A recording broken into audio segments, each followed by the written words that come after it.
ప్రభునందు ప్రియులారా, దేవుని వాక్యములో నుండి మనము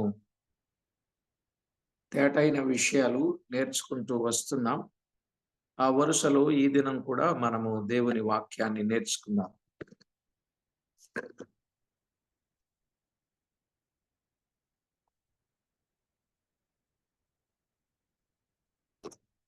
పరిశుద్ధ గ్రంథమైన బైబిల్ నుండి జకర్యా గ్రంథం 3వ అధ్యాయంలో జకర్యా గ్రంథం 3వ అధ్యాయంలో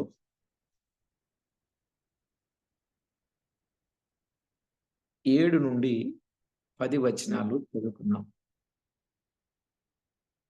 సైన్యములకు అధిపతియగు యెహోవా సెలవిచ్చినదేమనగా, నా మార్గములలో నడుచుచు నేను నీకు అప్పగించిన దానిని భద్రముగా గైకొని యెడల నీవు నా మందిరము మీద అధికారివై నా ఆవరణలను కాపాడువాడవగుదువు. మరియు ఇక్కడ నిలువబడు వారికి కలిగినట్టు నా సన్నిధిని నిలుచు భాగ్యము నీకిత్తను. ప్రధాన యాజకుడవైన యెహోషువ, నీ ఎదుట కూర్చుండు నీ సహకారులు సూచనలుగా ఉన్నారు. నీవును వారును నా మాట ఆలకింపవలెను. ఏదనగా చిగురు అను నా సేవకు నేను రప్పింపబోచున్నాను. యెహోషువ ఎదుట నేనుంచిన రాతిని తేరి చూడుడి. ఆ రాతికి 7 నేత్రములున్నవి. దాని చక్కడ పని చేయువాడను నేను. ఇదే సైన్యములకు అధిపతియగు యెహోవా వాక్కు. మరియు ఒక దినములో గాని నేను ఈ దేశం యొక్క దోషమును పరిహరింతును. ఆ దినమున ద్రాక్ష చెట్ల క్రిందను అంజూరపు చెట్ల క్రిందను కూర్చుండుటకు మీరందరూ ఒకరినొకరు పిలుచుకొని పోవుదురు. ఇదే సైన్యములకు అధిపతియగు యెహోవా వాక్కు. చదవబడిన ఈ లేఖనం కొరకై ప్రార్థన చేసి వాక్యాన్ని ధ్యానం చేద్దాం. ప్రతి ఒక్కరూ ప్రార్థనలో ఏకీభవించాలని ప్రభు పక్షంగా మనవి చేస్తున్నాం. పరిశుద్ధుడవైన మా తండ్రి, పరమందు ఆసీనుడా, అద్వితీయ సత్యదేవుడవైన మా ప్రభువా, మీకు స్తోత్రము చెల్లిస్తున్నాం. అన్ని విషయాలలో ఎల్లవేళలా మీరు కరుణ కటాక్షము చూపి మా జీవితంలో మీరు చేస్తున్న మేలు కొరకై స్తోత్రము చెల్లిస్తున్నాం. ఇప్పటికే ఎన్నో ఉపకారాలు చేశారు. ఎడతెగని వాత్సల్యము మా పట్ల కుమ్మరింపజేశారు. మా ఎడల మీకున్న దయానురాగమును బట్టి మీకు స్తోత్రం. మా ప్రభువా, చదువుకున్న లేఖనాలలో నుండి స్పష్టమైన విషయాలు తేటగా మాకు బయలుపరచు మీరు మహిమ పొందుతారని వేడుకుంటూ మా ప్రభు అయిన యేసు క్రీస్తు అమూల్యమైన నామమున స్తోత్రము చెల్లించి స్తుతించి ప్రార్థించి మిక్కిలి వినయముగా బ్రతిమిలాడి వేడుచూ ఉన్నాం మా పరమ తండ్రి. ఆమేన్. ప్రభునందు ప్రియులారా, మనము గత వర్తమానంలో యెహోషువ యొక్క వ్యక్తిగత బాధ్యతలు ఆధిక్యతలు విన్నాం. రెండవది ఇశ్రాయేలీయుల యొక్క బాధ్యతలు ఆధిక్యతలు విన్నాం. మూడవది మన బాధ్యతలు మన ఆధిక్యతలు వింటూ వచ్చాం కదా. అందులో ఒకటి మన బాధ్యతలు. ఆయన మార్గములలో నడవాలి. ఎందుకంటే ఆయన మార్గములు చక్కని మార్గములు, తిన్నని మార్గములు, యోగ్యమైన మార్గములు. ఆయన మార్గములు మనము నడవవలసిన వారమై ఉన్నాం. ఆయన మార్గం సర్వోత్తమమైన మార్గం కదా. కొరింథీయులకు రాసిన మొదటి పత్రిక 12వ అధ్యాయం ఆఖరి వచనంలో ఉంటుంది, సర్వోత్తమమైన మార్గం ఆయన మార్గం. కనుక ఆ మార్గములో మనము నడవవలసిన అవసరత ఎంతైనా మనకున్నది. ఆయన మార్గం సర్వోన్నతమైన మార్గం. అంతేకాదు, ఆయన మార్గం సత్యమైనది, జీవమైనది ఆయన మార్గం. కనుక ఆయన మార్గం మేలు కలిగే మార్గం. ఆయన మార్గం నూతనమైనదియు ఆయన శరీరమును తెర ద్వారా ఏర్పరచబడినదియునైన మార్గం. కనుక ఆ మార్గములో మనము ప్రయాణము చేయవలసిన వారమై ఉన్నాం. ఎప్పుడైతే ఆయన మార్గములో మనము ప్రయాణం చేయడానికి పూనుకుంటామో, మనము ఆయన అడుగుజాడలలో నడచిన వారమనే సాక్ష్యం మనకుంటుంది. కాబట్టి దేవుని వాక్యమును విడిచి కుడికి గాని ఎడమకు గాని తిరగకుండా ఉండాలి అనే విషయాన్ని మనం చూచాం. మన నడక గాని, మన క్రియలు గాని, మన ప్రవర్తన గాని అది దేవునికి ఎంతో ఇష్టమైనదిగా ఉండాలి అని మనం విన్నాం.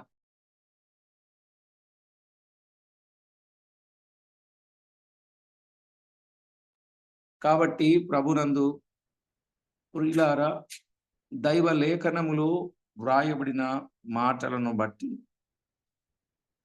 మనకు అప్పగింపబడిన బాధ్యతలు లేక పని ఏంటండి? మనకు అప్పగింపబడిన బాధ్యత లేక పని. మార్కు రాసిన సువార్తలో 13వ అధ్యాయం 34వ వచనములో 13:34 ఆయన ప్రతివానికి వాని వాని పని అప్పగించినట్టుగా మనము చూస్తున్నాం. ప్రతివానికి వాని వాని పని ఆయన అప్పగించాడు. మరి అప్పగించబడిన పని మనము న్యాయంగా, నమ్మకంగా చేయాలి. ఎవరిలాగా చేయాలి అంటే, యోహానును, పౌలును పోలి మనము పని చేయవలసిన వారమై ఉన్నాం. అలాగే బర్నబాను పోలి పని చేయవలసిన వారమై ఉన్నాం. అపోస్తలుల కార్యముల గ్రంథములో 13వ అధ్యాయం 25వ వచనంలో ఎలాగున పని చేశాడో మనము చూస్తాం. దైవ లేఖనములో వ్రాయబడిన ఇట్టి సత్యాలు మనము గుర్తించాలి. ఎంత చక్కని పని వారు చేశారు. 13వ అధ్యాయం 25వ వచనములో చదివినప్పుడు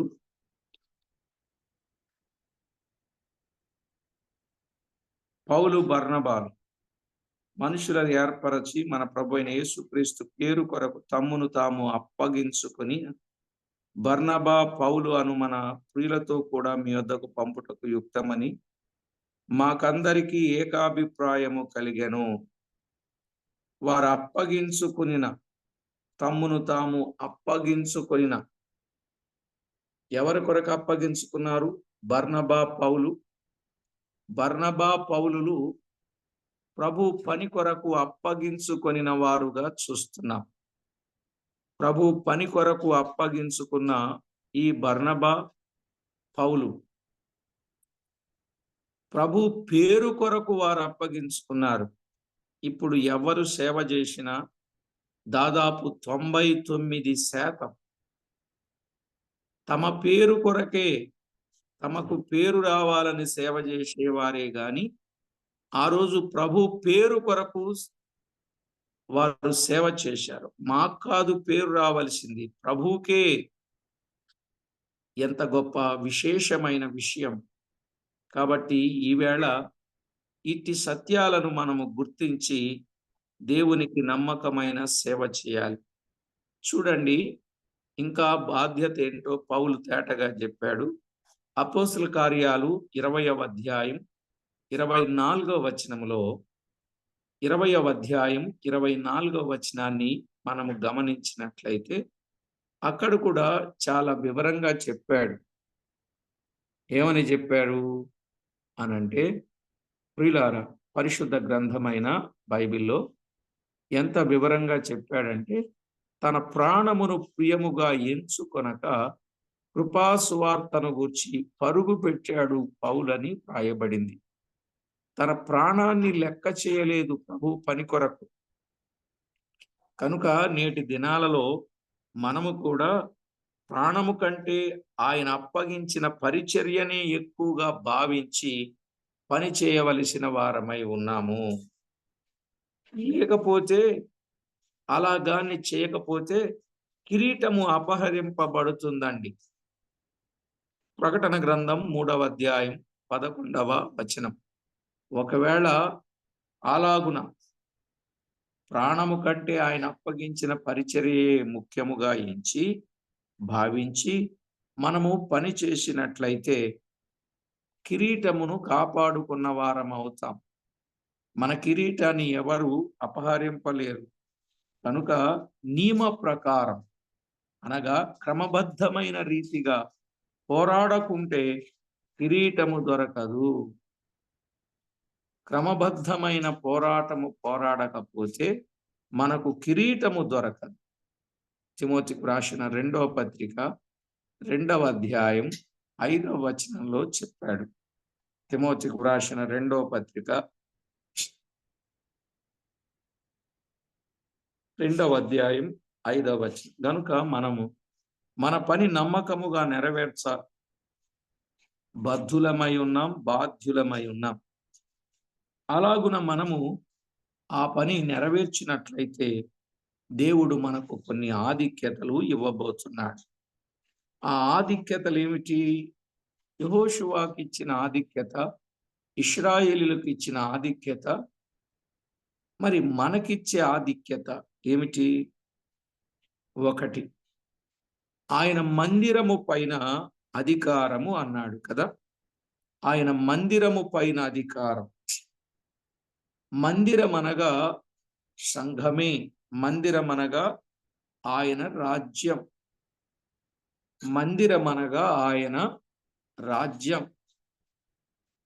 యెషయా గ్రంథం 2వ అధ్యాయం 2వ వచనంలో చెప్పబడిన మాట యెహోవా మందిర పర్వతము అని చెప్పబడిన మాట ఆయన రాజ్యము గూర్చినదే.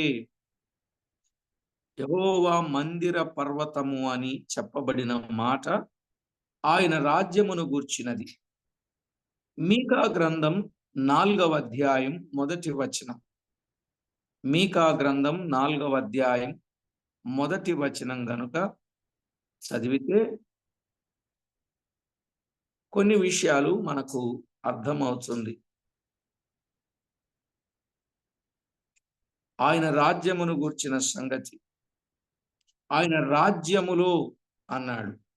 ఆయన రాజ్యములో ఏముంటుందో 32వ అధ్యాయం 1వ వచనం యెషయా గ్రంథం 32:1లో ఉన్నట్లు, రాజు నీతిని బట్టి రాజ్య పరిపాలన చేయగా అధికారులు న్యాయమును బట్టి ఏలుదురు అని వ్రాయబడింది. రాజు రేపు నీతిని బట్టి ఏం చేస్తాడు? పరిపాలన చేస్తాడు. అధికారులేమో న్యాయమును బట్టి ఏలుదురు. మరి ఎవరు ఈ అధికారులు? రాజు నీతిని బట్టి రాజ్యపాలన చేస్తే అధికారులు న్యాయమును బట్టి ఏలుదురు. మరి ఎవరు ఈ అధికారులు అనంటే, నేడు ఆయన పనిని నమ్మకముగా నెరవేర్చిన వారే అధికారులు. అర్థమైందండి? ఎవరైతే ఆయన పనిని నమ్మకముగా నెరవేరుస్తారో వారే అధికారులు. ప్రకటన గ్రంథం 3వ అధ్యాయం 26వ వచనంలో ఒక చక్కని మాట ఉన్నది. ప్రకటన గ్రంథం 3వ అధ్యాయం 26వ వచనంలో ఏమనుంది? అంతము వరకు నా క్రియలు జాగ్రత్తగా చేయువానికి జనుల మీద అధికారం ఇచ్చేదనని చెప్పాడు. అవును కదా? అంతము వరకు నా క్రియలు జాగ్రత్తగా చేయువానికి జనుల మీద అధికారమునిచ్చేదను. మొదట మనకు అధికారం ఇచ్చాడు విశ్వాసము ద్వారా. ఏమిచ్చాడు అధికారం?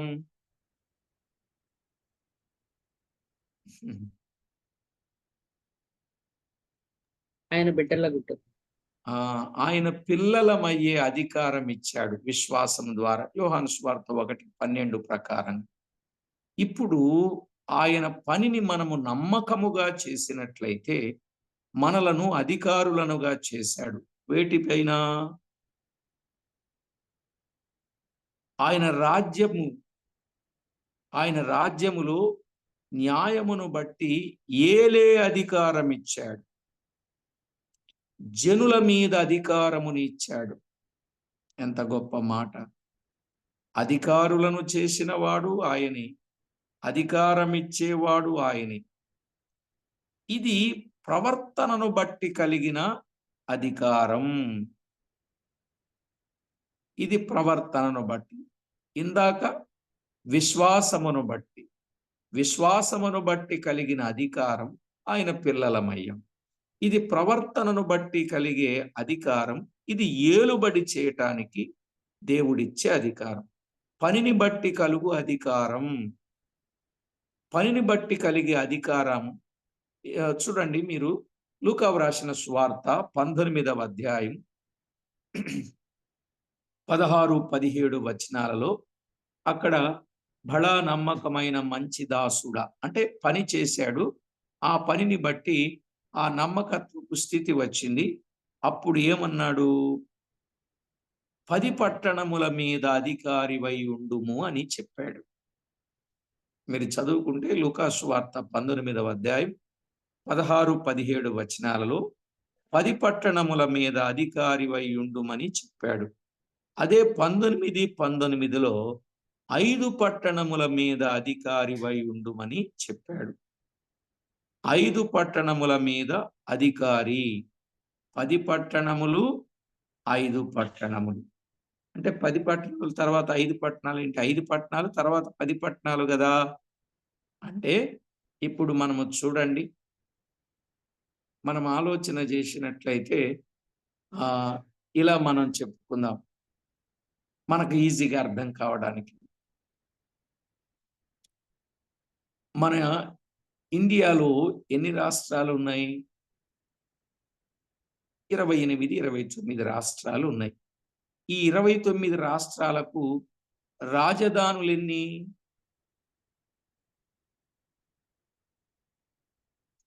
ఎన్నండి? 26, 27 ఉన్నాయి. 27 ఉన్నాయి. Very good. సరే, ఎన్ని రాష్ట్రాలు ఉన్నాయో అన్ని రాజధానులు ఉన్నాయి. బాగా చెప్పారు. మరి మన దేశానికి రాజధాని ఏది?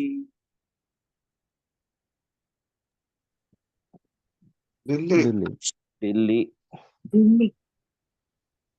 తర్వాత నెక్స్ట్ దాన్ని ఆనుకొని చేయబోయే రాజధాని ఏది? అయోధ్య. ఏం చెప్తున్నారు? అయోధ్య కాదు. చేద్దాం అనుకుంటున్నారు వాళ్ళు. అయోధ్య కాదు. అయోధ్యలో ఏముంది? అహ్మదాబాద్ చేద్దామని ఆలోచన చేశారు, గుజరాత్ చేద్దామని ఆలోచన చేశారు. ఇప్పుడు ప్రజెంట్ టాక్ ఏంటంటే హైదరాబాద్ అని ఆలోచన చేస్తున్నారు. అర్థమైందండి? అంతకు ముందు బెంగళూరు అని కూడా అనుకున్నారు. ఇప్పుడు లేదు, సూటిగా హైదరాబాద్ అని ప్లాన్ చేస్తున్నారు. అందుకే ఇప్పుడు మనం కొంచెం అలా వెళితే ఇప్పుడు ఎక్కువ శాతం ఈ ప్రజెంట్ ప్రభుత్వం హైదరాబాద్ పట్టణం మీద, తెలంగాణ మీద ఫోకస్ పెట్టి ఎక్కువ పని చేస్తున్నారు. సరే, ఇదంతా మనం వింటున్నాం, మనం అట్లా వెళ్ళొద్దులేండి. ఇలా వచ్చారు అంటే ఇప్పుడు దేశం ఒక్కటే, కానీ రాజధానులు ఎన్ని రాష్ట్రాలు ఉన్నాయో అన్ని ఉన్నాయి. ఇప్పుడు దేశానికి రాజధాని ఒక్కటే కదా. అంటే ఇప్పుడు ఎక్కువ అవ్వాలా, తక్కువ అవ్వాలా? అలాగే ఇక్కడ పట్టణాలు 10, ఆ 10 పట్టణాలలో మరలా ప్రత్యేకంగా ఇంకా కొంచెం బిగ్ సిటీస్. చిన్న ప్యాకెట్ కూడా తీసుకో అన్నా. పెట్టుకోండి అమ్మా. పెద్ద ప్యాకెట్ కూడా పాలు ఉన్నాయి. ఎందుకు ఒక్కనికి పెద్ద ప్యాకెట్?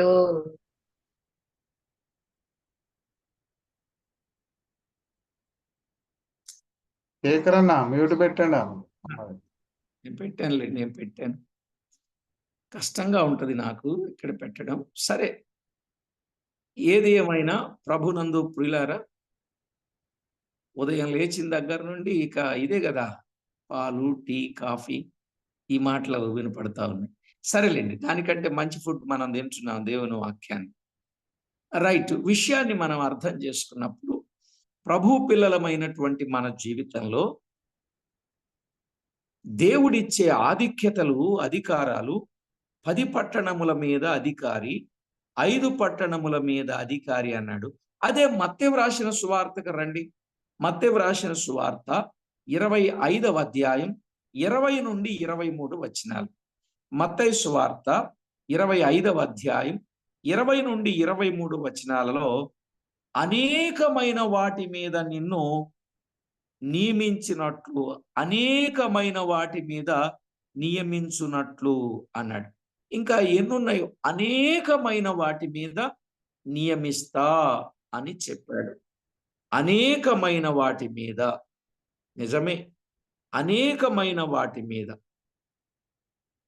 కనుక లూకాసు వార్త 12వ అధ్యాయం 42 నుండి 46 వచనాలలో, లూకాసు వార్త 42 నుండి 46 వచనాలలో నమ్మకమైన దాసుడు ఆయనకు కలిగిన దానినంతటి మీద ఆయన వారిని నియమించునని చెప్పుచున్నాడు.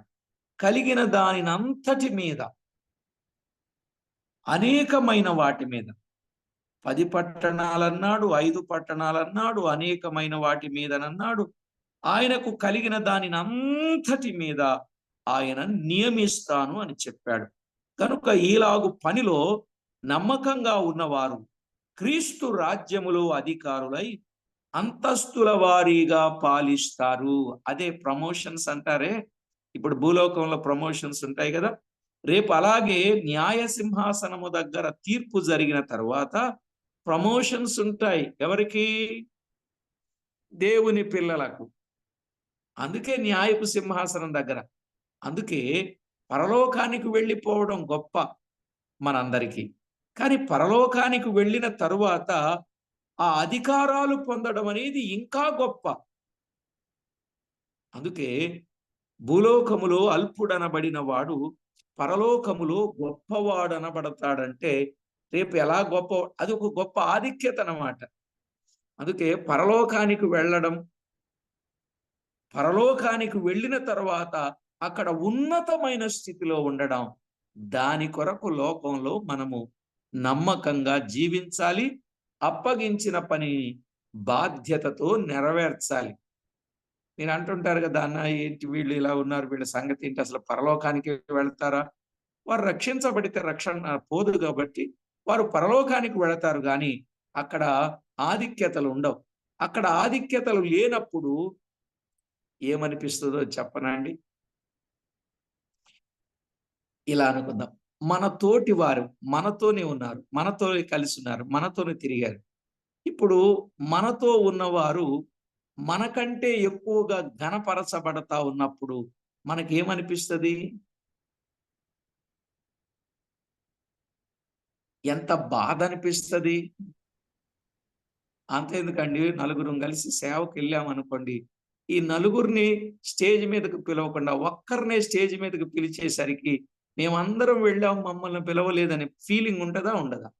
నిజం చెప్పండి. అంటే స్టేజ్ కోరుకుంటారని కాదు నేను చెప్పేది. అంటే సహజంగా ఆ ఫీల్ అనేది కొంచెం అలా ఫీల్ అవుతారు. ఇక్కడే మనకు అలా ఉంటే రేపు ఇంకా అక్కడ ఇంకెంత ఎలా అనిపిస్తుంది? ఇది కొంచెం మీరు ఆలోచన చేయాలి. దైవ లేఖనాలలో వ్రాయబడిన వాస్తవం. పరలోకానికి వెళ్ళడం గొప్పే కాదు, ఆ పరలోకానికి వెళ్ళిన తర్వాత ఇంకా ఎక్కువ స్థానములో ఉండడం గొప్ప. అందుకే అంటుంటారు కదా, ఇల్లు కట్టడం గొప్ప కాదు, ఆ ఇంటిలో ఉన్న వాటన్నింటినీ సంపాదించుకోవడం గొప్ప అంటారు. పిల్లలను కనడం గొప్ప కాదు, ఆ పిల్లల్ని పెంచి పెద్ద చేసి ప్రయోజకులుగా చేయడం గొప్ప అంటారు. అవునండి.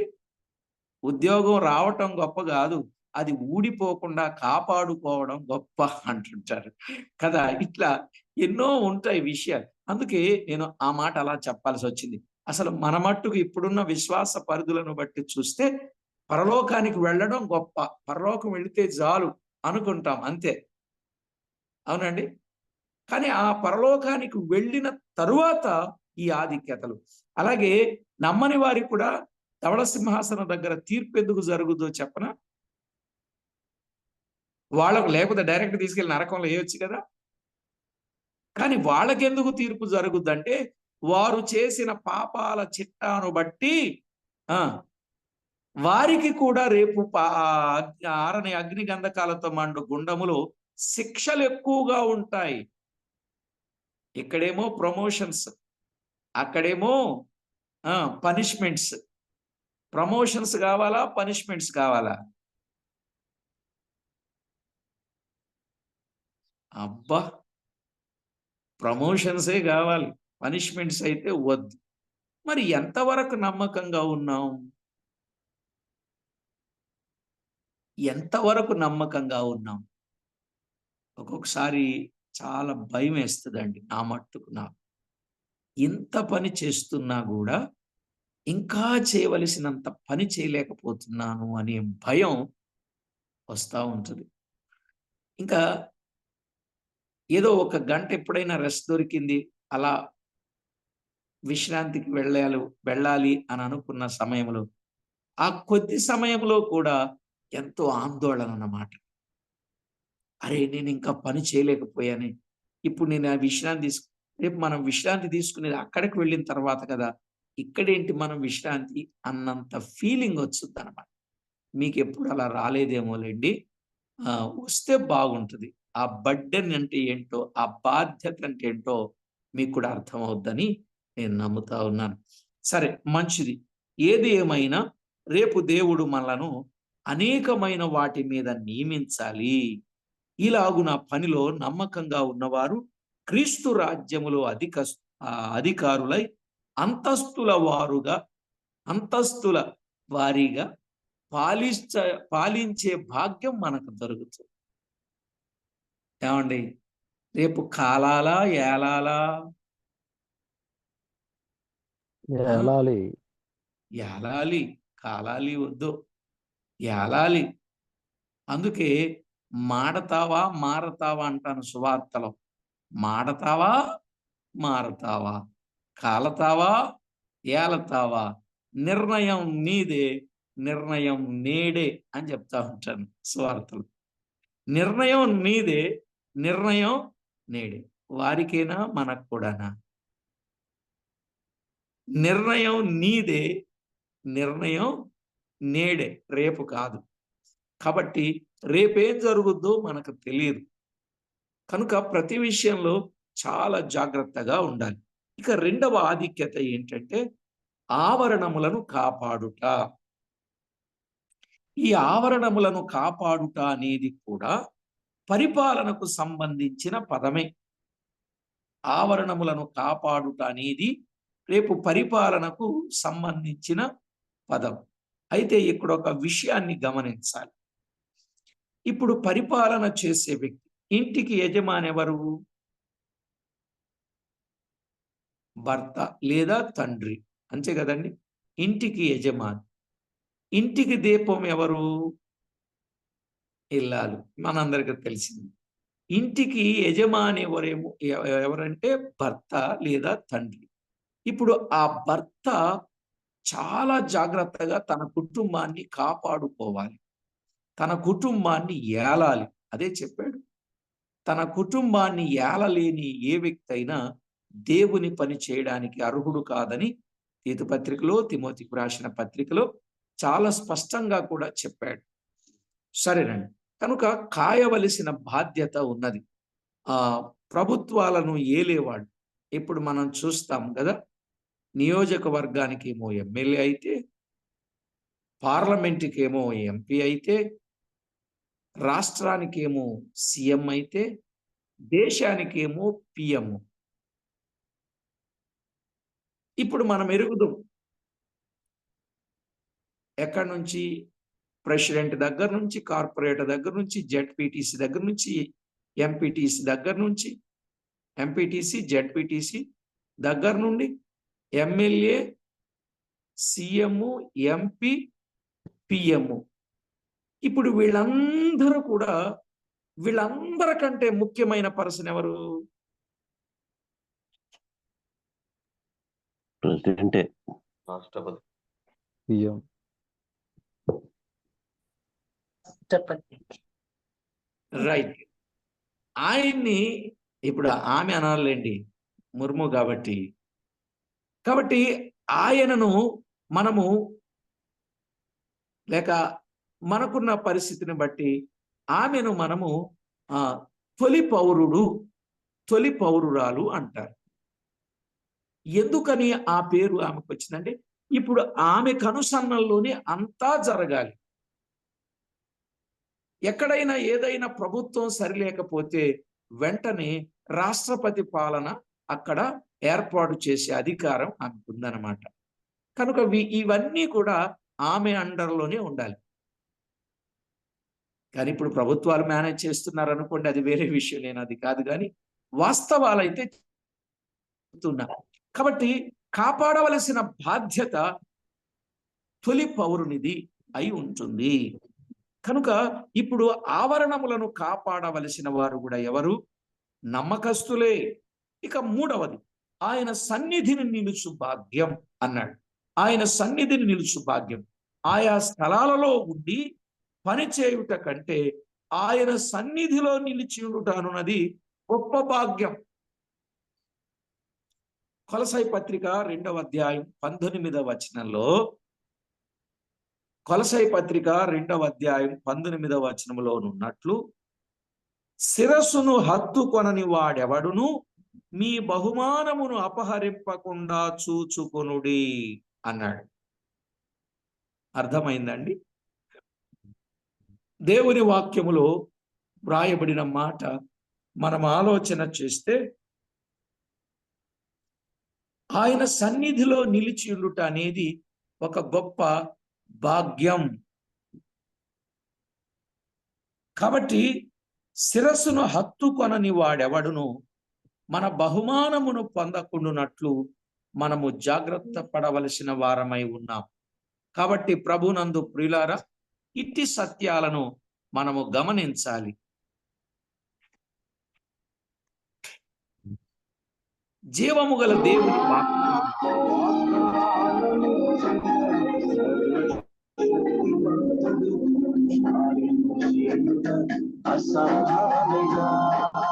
వాగ్దానమిచ్చిన సర్వశక్తిమంతుడు.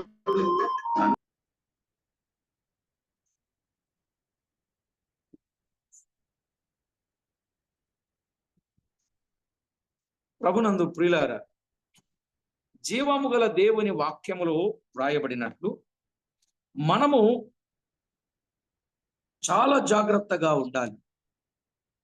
శిరస్సును హత్తుకొనని వాడెవడును మీ బహుమానమును అపహరింపకుండా చూచుకొనుడి అంటే, పని కాల్చబడకుండునట్లు నమ్మకముగా పని చేయుట అది ఆశీర్వాదకరము. అర్థమైందండి? మన పని రేపేం కాకూడదు, కాల్చివేయబడకూడదు. పని కాల్చబడేటట్లుగా ఉండకూడదు. ఎందుకంటే మనం చేసిన ప్రతి పని కూడా రేపు దేవుడు ఎక్కడేస్తాడు? అగ్నిలో వేస్తాడు. కొయ్యకాలు గడ్డి తీసుకెళ్లి అగ్నిలో వేస్తే ఏమవుతుంది? కాలిపోతుంది. అదే బంగారము వెండి ఇది కాలిపోద్దా? కాలిపోదు. కనుక మన పని రేపు కాలిపోకుండానట్లు మనము దేవుని సన్నిధిలో నిలిచి పని చేసే వారంగా ఉండాలి. చాలా మంది అండి పని చేస్తారు కానీ సొంత ప్రయత్నంతో పని చేస్తారు. చాలా మంది పని చేస్తారు కానీ సొంత ఉద్దేశాలతో పని చేస్తారు. చాలా మంది పని చేస్తారు కానీ ప్రజలను సంతోష పెట్టాలని పని చేస్తారు. చాలా మంది పని చేస్తారు కానీ మనుషులకు దాసులుగా ఉండి పని చేస్తారు. చాలా మంది పని చేస్తారు కానీ స్వార్థముతో పని చేస్తారు. చాలా మంది పని చేస్తారు కానీ స్వేచ్ఛతో పని చేస్తారు. కానీ మనం మాత్రం పని చేయాలి, అలా కాదు. దేవుడు అప్పగించిన పని అప్పగించినట్లుగా నమ్మకముగా మనము పని చేయాలి. ఎప్పుడైతే ఇలాంటి పని మన జీవితంలో మనము చేస్తామో అప్పుడు మన బ్రతుకులు ఒక గొప్ప ఫలాన్ని, ఒక గొప్ప ఫలితాన్ని మనము అనుభవించడానికి అవకాశం ఉన్నది. కాబట్టి దేవుడిచ్చే ఆధిక్యతలు ఎంత విశేషమైనవో ప్రియులారా, ఎంత విశేషమైనవో చూడండి. అప్పుడప్పుడు వారు చేసిన పనిని బట్టి ప్రభుత్వం దగ్గర నుండి ప్రశంసలు పొందుతూ ఉంటారు కదా, మనం చూస్తున్నాం. అవార్డ్స్, రివార్డ్స్, గిఫ్ట్స్ వారు పొందుతూ ఉంటారు. అంతేకాకుండా వారు కోరుకున్నట్లుగా. కారణం ఏంటంటే వారు ప్రభుత్వానికి అనుకూలంగా వారు పనిచేశారు కాబట్టి వారికి ఆ గొప్ప ధన్యత, ఆధిక్యత దొరుకుతుంది. అలాగునని మనము కూడా దేవునికి అనుకూలంగా, ఆయనకు ఇష్టానుసారంగా, ఆయన చిత్తానుసారంగా మనము కూడా పని చేస్తే ప్రభు గొప్ప స్థితిలో మనలను ఉంచుతాడు. ఇక 8 నుండి 10 వచనాలు, జకర్యా గ్రంథం 3వ అధ్యాయం 8 నుండి 10 వచనాలలో 7 శ్రేష్టమైన సత్యాలు ఉన్నాయండి. ఎన్నున్నాయి? 7 శ్రేష్టమైన సత్యాలు ఉన్నాయి. ఆ 7 శ్రేష్టమైన సత్యాలు, ఒకటి సూచనలుగానున్న సహకారులు. ఒకటి సూచనలుగానున్న సహకారులు. 2 చిగురు అను నా సేవకుడు. చిగురు అను నా సేవకుడు. 3 యెహోషువ ఎదుట నుంచిన రాతిని తేరి చూచుట. యెహోషువ ఎదుట నుంచిన రాతిని తేరి చూచుట. 4 ఆ రాతికున్న 7 నేత్రములు. ఆ రాతికున్న 7 నేత్రములు. 5 దాని చక్కడపు పని చేయువాడను నేనే. దాని చక్కడపు పని చేయువాడను నేనే. 6 ఒక దినములోనే ఈ దేశము యొక్క దోషమును పరిహరింతును. ఒక దినములోనే ఈ దేశము యొక్క దోషమును పరిహరింతును. 7 చెట్ల క్రింద నిర్భయముగా కూర్చుండుట. చెట్ల క్రింద నిర్భయముగా కూర్చుండుట. ఈ 7 మాటలు చెప్పాను. మీకు అర్థమైందండి? రాసుకున్నారు కదా 7 పాయింట్స్. సూచనలుగానున్న సహకారులు, చిగురు అను నా సేవకుడు, 3 యెహోషువ ఎదుట నుంచిన రాతిని తేరిచూచుట. 4 ఆ రాతికున్న 7 నేత్రములు. 5 దాని చక్కడపు పనివాడను నేనే. 6 ఒక దినములోనే ఈ దేశం యొక్క దోషమును పరిహరింతును. 7 చెట్ల క్రింద నిర్భయముగా కూర్చుండుట. ఈ 7 విషయాలు అర్థమైనాయండి? అర్థమయ్యాయి? అర్థమయ్యాయా? లేక ఒక్కొక్కటిగా ధ్యానించి అర్థం చేసుకుందామా?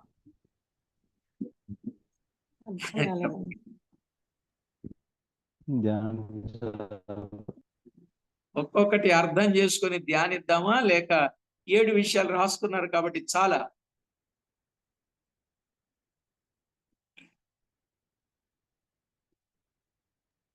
ధ్యానం చేద్దాం. ఒక్కొక్కటి ధ్యానం చేద్దాం. Very good, very good. ఒక్కొక్కటి ధ్యానం చేద్దాం. ఎందుకంటే విషయాన్ని మనము తేటగా విందాం. మరి ఈరోజు ధ్యానం చేసే సమయం ఉందా? లేదు. అయితే ప్రార్థన చేసుకో. ఒక్కటి మాత్రం గమనించండి, మీ మనస్సాక్షి మీ మీద ఏం చెప్తుంది? రేపు ప్రమోషన్సా, పనిష్మెంట్సా? మీరు ఇప్పటి వరకు మీ జీవిత విధానాన్ని బట్టి, మీ ప్రవర్తనను బట్టి, మీ క్రియలను బట్టి, మీ పనిని బట్టి ఒక్కసారి పరిశీలన చేసుకోండి. రేపు దేవుని దగ్గర ప్రమోషన్, పరలోకానికి వెళతాం. విశ్వాసం ఉంచితే పరలోకానికి వెళతాం. విశ్వాసం వలన పరలోకానికి వెళతాం. పరలోకానికి వెళ్ళిన తర్వాత ప్రమోషన్స్ లేవనుకోండి, ఎంత బాధ అంటే, నేను ఎప్పుడు గుర్తు చేసుకుంటా ఈ క్రికెట్ టీం గురించి. ఆ క్రికెట్ టీం బాగా ఎంతో ప్రాక్టీస్ చేసి ఆడి ఇద్దరు ఆడుతున్నారంటే ఎవరో ఒకళ్ళు ఓడిపోవడం ఖాయం. కానీ ఓడిపోయిన వానికి ఎట్లా ఉంటది చెప్పండి? నేను ఎందుకు ఇంత ప్రాక్టీస్ చేశాను? అసలు పార్టిసిపేషనే చేయకుండా ఉంటే బాగుండేది కదా. ఈ పబ్లిక్ అయినా ఊరుకుంటారా? మీరు ఎందుకు సరిగా ఆడలేకపోయారని వీటి నుంచి ఇటు ఇబ్బంది, మెంటల్ గా ఎంత, ఫిజికల్ గా ఎంత ఇబ్బంది వాళ్ళకి కలుగుద్ది. ప్రియులారా, ఆడి ఓడిపోయిన వ్యక్తికి అంత బాధ అయితే రేపు పరలోకానికి వెళ్ళి బహుమానం లేకపోతే ఎంత బాధ. కనుక ఈ సంఘక్రమాలు ఎందుకు ఇంత జాగ్రత్తగా పాటించాలి? సార్వత్రిక సంఘములో ఉన్న వారికి రక్షణ కలుగుద్ది. ప్రతి సంఘంలో విశ్వాసులు ఉంటారు, రక్షించబడచ్చు. కానీ స్థానిక సంఘం ఎందుకు అవసరం అంటే, ఇదిగో రేపు గొప్ప బహుమానాలు పొందడానికి సార్వత్రిక సంఘం కాదు, స్థానిక సంఘములో కొన్ని పద్ధతులు ఉంటాయి. వాటిని మనము నెరవేర్చి ప్రభువుకు మహిమ ఆపాదించవలసిన వారమై ఉన్నాం. కనుక ఈ లోకంలో రకరకాల స్థితిగతులు ఉన్నప్పటికీ మనము మాత్రం వాక్య సత్యం, సంఘ సత్యం, దైవ సత్యం ఎరిగిన వారమై దేవునికి మహిమకరంగా జీవించవలసిన వారమై ఉన్నాం. మట్టుకు 4 సత్యాలు ఉంటాయి. 1 సువార్త సత్యం, 2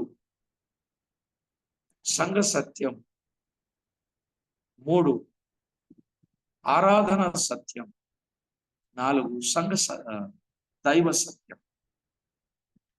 ఇలాగున కొన్ని సత్యాలను మనము ఎరిగిన వారం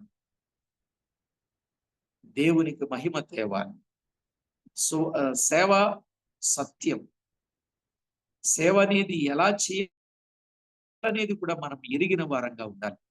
మన మనస్సాక్షి మన మీద దోషారోపణ చేసేటట్లు ఉండకూడదని జాగ్రత్త పడదాం. మరి ఏం చెప్తుంది మీ మనస్సాక్షి? ప్రమోషన్సా, పనిష్మెంట్సా?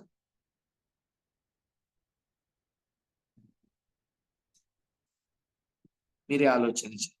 పరిశుద్ధుడవైన మా తండ్రి, మీకు స్తోత్రము చెల్లిస్తున్నాం. విన్న సంగతులు అందరి హృదయాలలో ఫలింపచేయండి. కృపతో జ్ఞాపకం చేసుకుని మీ మేలుల చేత నింపండి. మా గొప్ప దేవుడవు, మీరు తోడయుండి చేస్తున్న ప్రతి ఉపకార మహోపకారాలన్నింటిని బట్టి కృతజ్ఞతాస్తుతి స్తోత్రములు, వేలాది వందనాలు మీ నామమునకే చెల్లించచ్చు. అన్ని విషయాలలో ఎల్లవేళలు మీ పిల్లలైన వారికి మీరు తోడై ఉండి మా ప్రభువా, గొప్ప స్థితిని, ఆ పట్టణముల మీద అధికారులుగా ఉండే ఒక గొప్ప స్థితిని ప్రతి ఒక్కొక్కరు పొందుకోవడానికి మీరు సిద్ధపరచి మీ నామమునకు మహిమ, ఘనత, కీర్తి, ప్రభావములను మీరు ఆరోపించుకుంటారని కోరుచు సమస్త విషయాలలో తోడుగా ఉండి విడువక ఎడబాయక కృప చూపి ప్రతి విషయములో మేలు చేసే మా ప్రభు అయిన యేసుక్రీస్తు అమూల్యమైన నామమున స్తుతించి ప్రార్థించి వినయులమై వేడుచూ ఉన్నాం మా పరమ తండ్రి. ఆమేన్. ఆమేన్.